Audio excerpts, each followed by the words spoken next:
అమ్మా ఆ తలుపు వేసుకో.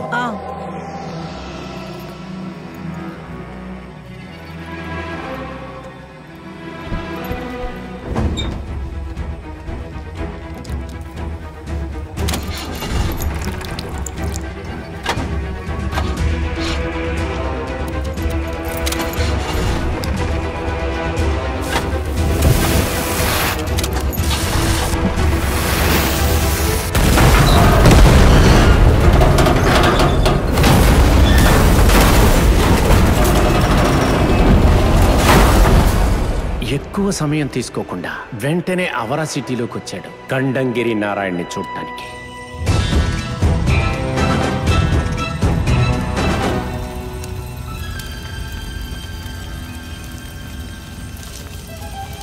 గ్రేసీ నువ్వు వెళ్ళు.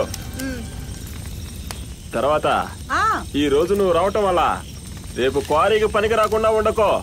నేనే పొద్దున్న వచ్చేస్తాను. సరే.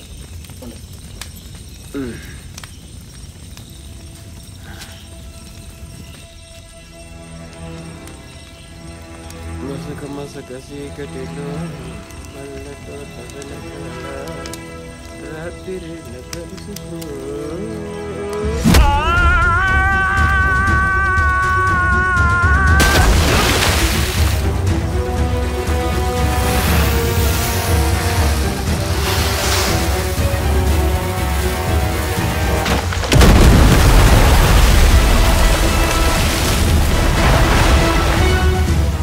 హత్య చేసి వాడు పారిపోయి వచ్చింది నా ఇంటి ముందుకే.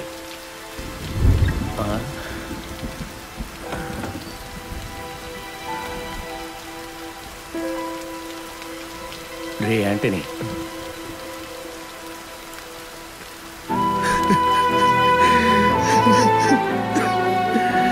కుటుంబాన్ని కోల్పోయిన వాడు ఒక కొడుగ్గా తను చేయాల్సిన పని చేశాడు.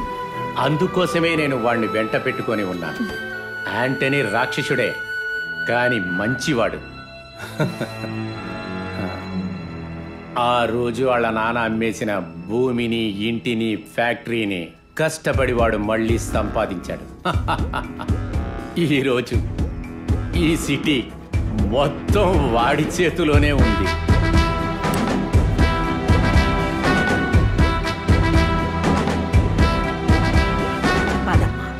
కాలేజీకి హాస్టల్కి అవసరమైన వస్తువులు తీసుకెళ్తే చాలు, మిగతావి ఆశ్రమంలో ఉన్న వాళ్ళకి ఇస్తాను.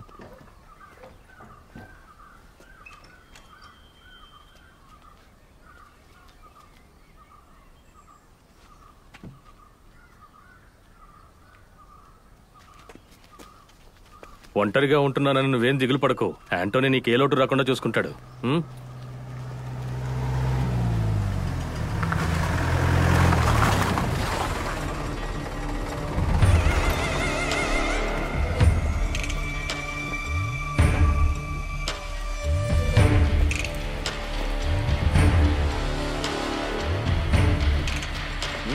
ఇది చూడండి ఫాదర్, మీరు చర్చి విషయాలు చూస్తే చాలు, మా ఇంటి విషయాలు మేము చూసుకుంటాం. నువ్వు అనవసరంగా ఇప్పుడు గొడవ చేయొద్దు. మర్యాద గడ్డు తప్పుకో. ఇది మా సేవియర్ నా కూతురు, తను చూసుకోవడం నాకు తెలుసు. నేను తన బాబాయిని. రా, నువ్వు రాతో రా. తను చేయదురా, ముందు అమ్మ చేయదులు రమ్మని చెప్తున్నాను. సైమా గొడవ చేయొద్దు, మర్యాదగా తను చేయదులు.